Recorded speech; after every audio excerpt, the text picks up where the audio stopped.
Bayonne, mais c'est le Pays Basque aussi. Et qu'on continue surtout à ne pas oublier nos racines et notre pays.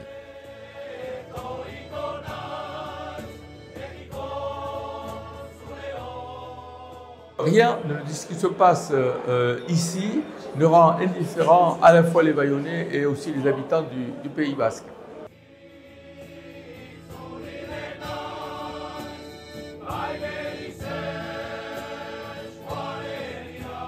Une des premières choses que j'ai apprises, c'est on dit souvent de Bayonne que quand l'aviron va, tout va. Ça résume assez bien le club. Le club, il fait partie, c'est un des poumons de la ville, quoi. C'est irrationnel parce que vous avez des personnes qui sont aujourd'hui pris par ce club et qui sont capables de folie, de tout, d'excès. Et c'est vraiment plus que culturel.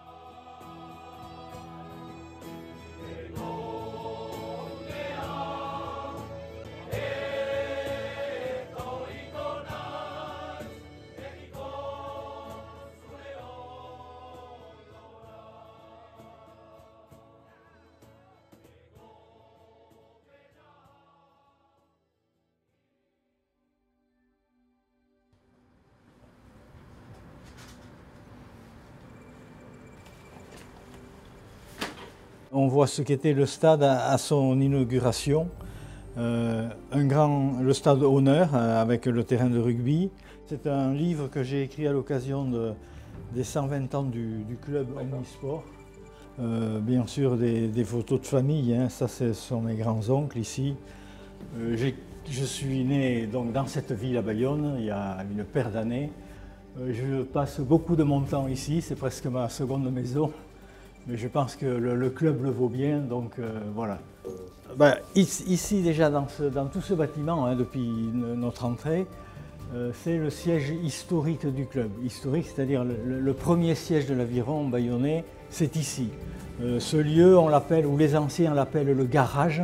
C'est le garage à bateau, parce qu'origine du club, 1904, l'aviron bayonnais, l'aviron, la rame. On est sur le bord de la rivière, le bord de la Nive, donc c'était plus facile pour mettre les bateaux à l'eau. Il est construit de façon à ce qu'il représente vraiment ce qu'est l'aviron bayonnais, c'est-à-dire un club omnisport avec 22 sections sportives, où tout est mélangé ici. Hein. Et ici, il y a des objets de rugby, de rame, d'athlétisme, de cyclisme. Comme autre pièce intéressante, c'est bien sûr la lettre dite de Jean Daugé. Jean Daugé est ce joueur merveilleux que tout le monde, c'est l'idole de tous les Bayonnais. Le stade porte son nom. À 16 ans, un soir, il rentre de l'école, il trouve ses parents en discussion avec des grands monsieur en costard et tout.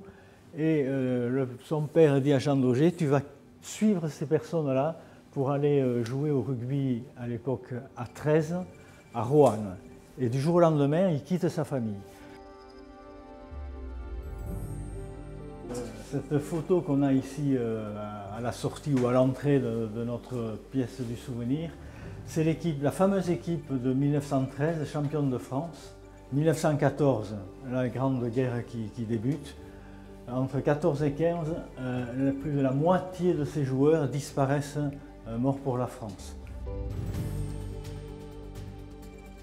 Il faut bien savoir que les petits jeunes là, qui portent le maillot bleu et blanc, j'aime bien leur dire que leur père, leur grand-père, plein de monde avant eux, ont porté aussi le même maillot. Et que s'ils sont là aujourd'hui, c'est parce que leurs parents étaient là avant.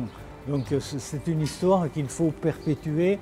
Il faut pas l'oublier, faut qu'elle soit toujours proche de nous.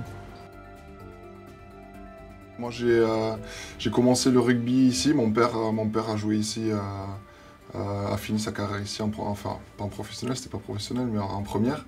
Mon frère a joué ici, moi j'ai joué ici, voilà, toute ma famille suit le rugby et l'aviron. Donc voilà, c'est forcément particulier, c'est voilà, toujours agréable d'être suivi par ses proches. Et voilà, c'est presque sentimental le club.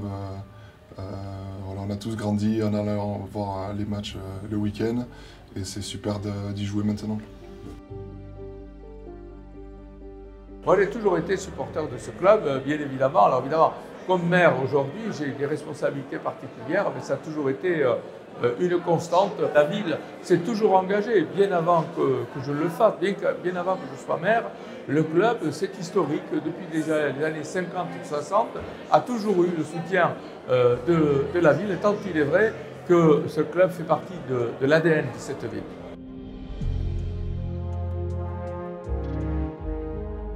C'était un club purement amateur.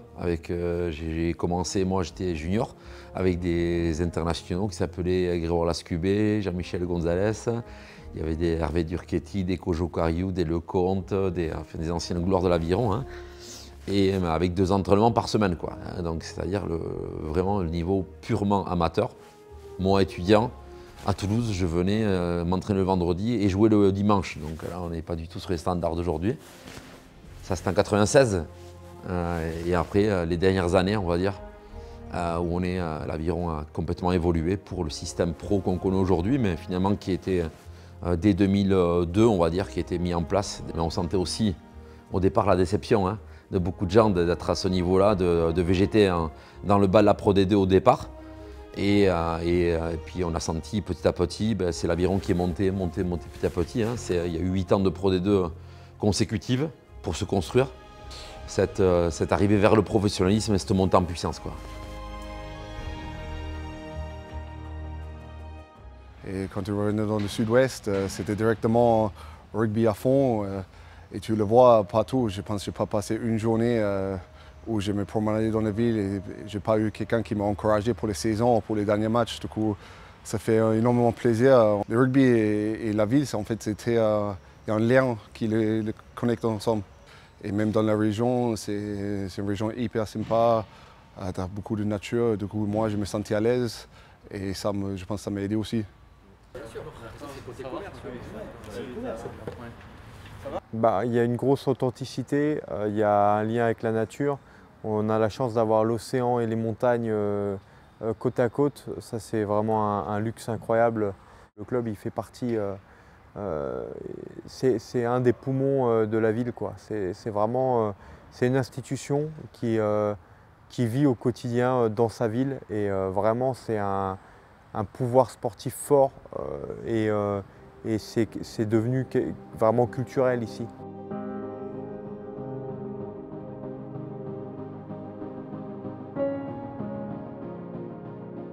Ici c'est une ville, mais je dirais c'est un village, quoi. Voilà, aujourd'hui le stade est au milieu de la ville, quoi. Donc l'accès au stade est facile, c'est le rendez-vous de chacun chaque week-end. Tu parlais de la fête, il y a la fête de Bayonne, la fête du jambon.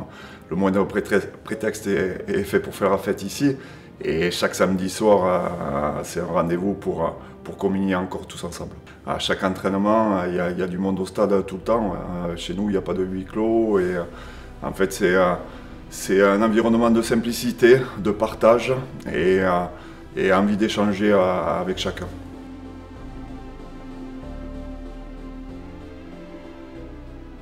L'atmosphère du club, l'atmosphère, je veux dire, de cette ville est souvent variateur. Le lundi ou le mardi, les gens vous parlent toute la journée de l'aviron. Et c'est vrai que quand l'aviron gagne, les gens ont plus de joie, plus d'enthousiasme. La prestation d'un joueur de l'aviron, toute la semaine, il la paye. Il la paye positivement ou négativement. Il va voir le commerçant qui va lui dire ouais, « vous n'avez pas été bon » ou « tu as été très bon ». Et souvent, je fais des petites anecdotes. On vous donnera la meilleure viande ou le meilleur bout de pain si vous avez été bon. Et c'est tous les jours, au quotidien, que vous avez la pression du peuple bayonnais, de la communauté de l'aviron bayonnais. Et c'est important parce que les joueurs arrivent à se transcender.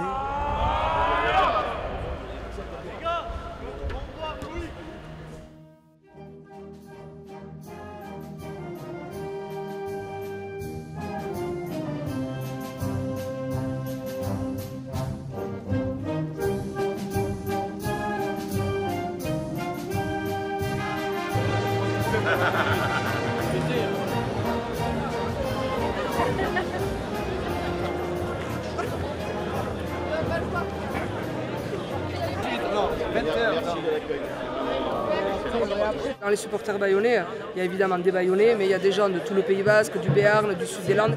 Il y en a qui viennent de très très loin, même bien au-delà de ça. Et en fait, je pense que les gens, ce qu'ils aiment, c'est d'abord le lien à la ville, effectivement, hein, le côté maillot, fier de l'identité bayonnaise. Et Bayonne vit au rythme du rugby. Tu ne peux pas aller dans un café, tu ne peux pas prendre le bus, tu ne peux pas aller dans la rue sans croiser quelqu'un qui te parle de rugby.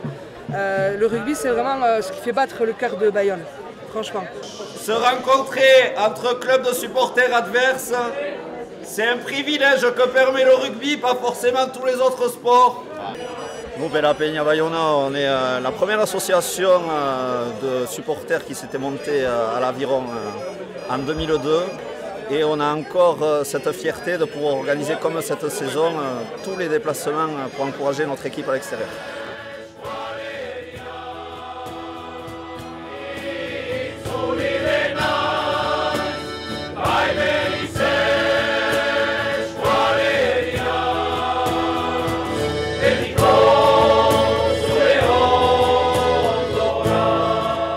On est arrivé au stade, on était tous enfants, on a connu nos parents, les amis de nos parents en train de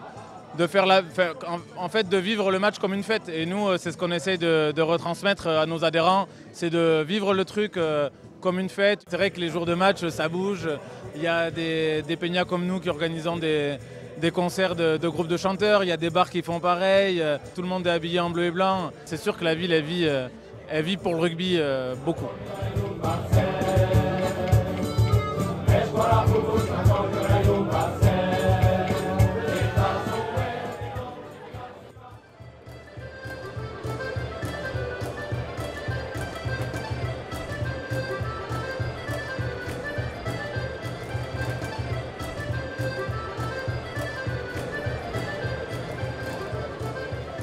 Il y a une vraie ferveur parce qu'on est dans une région qui aime la fête, qui aime chanter, qui aime être ensemble, voilà.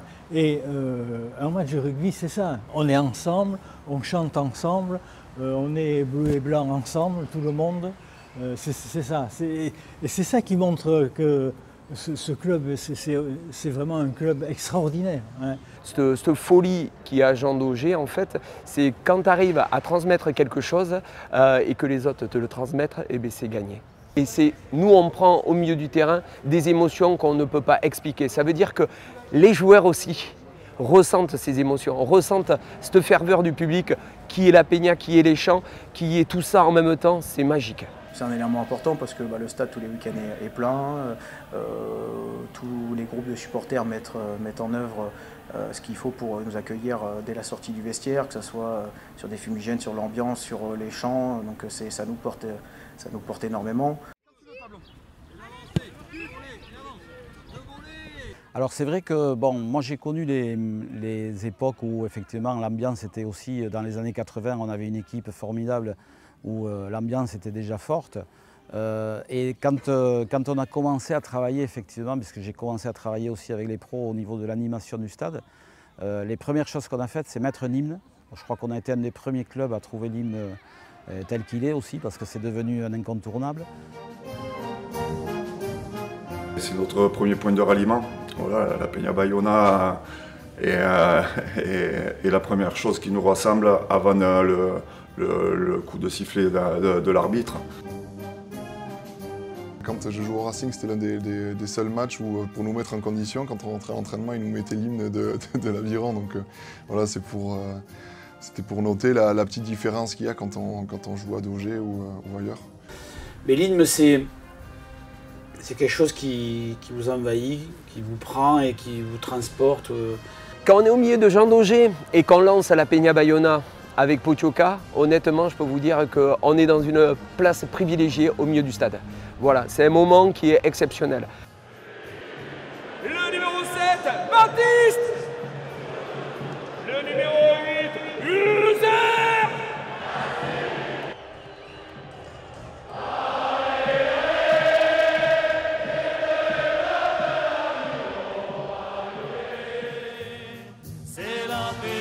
C'est la Peña Bayona, on est tous là les gars, encore une fois.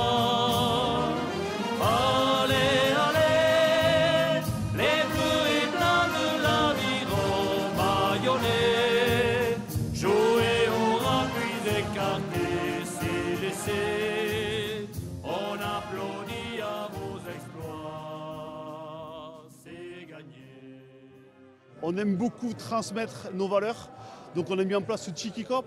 Chaque match, on a à peu près une centaine d'enfants qui viennent au match, encadrés par des animateurs, où on leur explique les valeurs du rugby, respecter l'arbitre, les règles du rugby, la convivialité. Et donc ça permet aussi à ces enfants de voir leurs joueurs de plus près. C'est le Tiki Cop.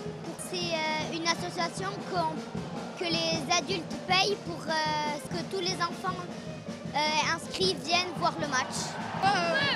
Espérons la finale!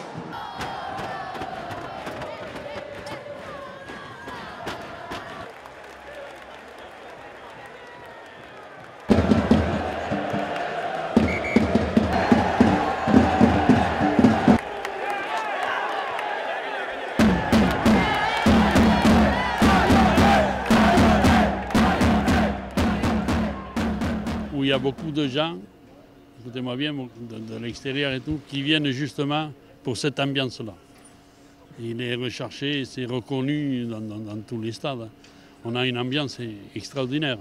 Quand je vois ma belle-sœur qui fait partie du club à côté, il m'a toujours dit « j'aimerais venir rien que pour l'ambiance ».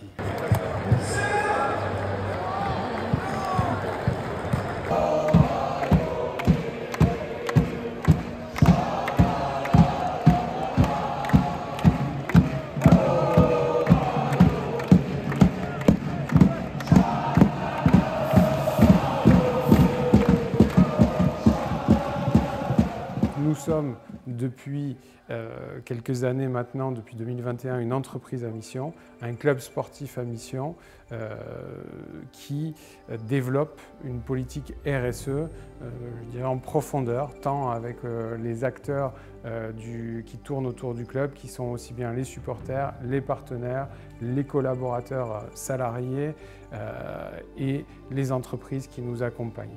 Nous avons un fonds de dotation donc effectivement créé il y a 7 ans avec aujourd'hui un petit peu plus de 4 salariés et qui aujourd'hui sont un pilier du club, un pilier complet du club qui centralise l'ensemble des actions sociétales, des actions sociales, des actions environnementales, de tous les engagements que l'on peut qualifier de autres que sportifs et économiques du club. On fait beaucoup d'actions sociétales, environnementales et on essaie d'accompagner toutes les organisations, toutes les associations qui le souhaitent avec une commission de projet et on essaie vraiment d'être un acteur important et surtout on se doit, par notre statut, par notre dimension, on se doit d'accompagner des projets qui aujourd'hui ressortent de ce qu'on attend du fonds de dotation.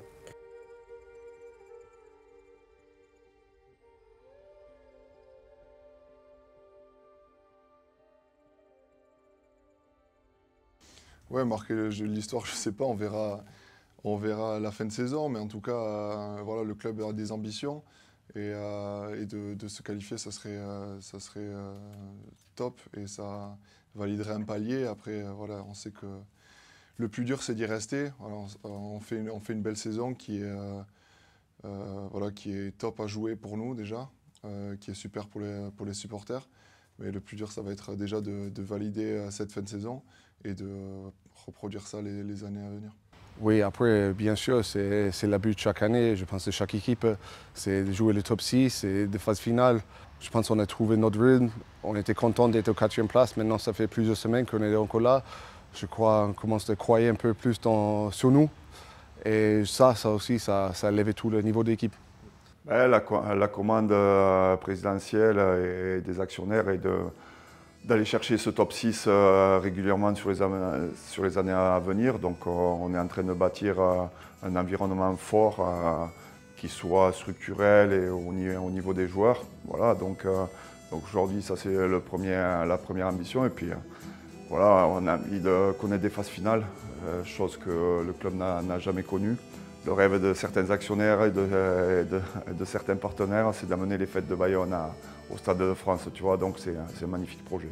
C'est un club qui se structure dans les joueurs, sportivement déjà aussi, et puis autour, on voit que l'environnement, le stade qui a tellement évolué, qui donnent envie, qui méritent des places supplémentaires, c'est évident, hein, puisqu'elles sont très demandées. Mais on va dire que c'est une structuration hyper intéressante et on sent qu'il y a des bases, en tout cas, pour rester de manière pérenne dans le haut du tableau de top 14 aujourd'hui, ce qui est super intéressant, quoi. Je crois que notre président de la SASP voudrait recréer les fêtes de Bayonne au Stade de France. On n'y est pas encore, mais on s'en approche.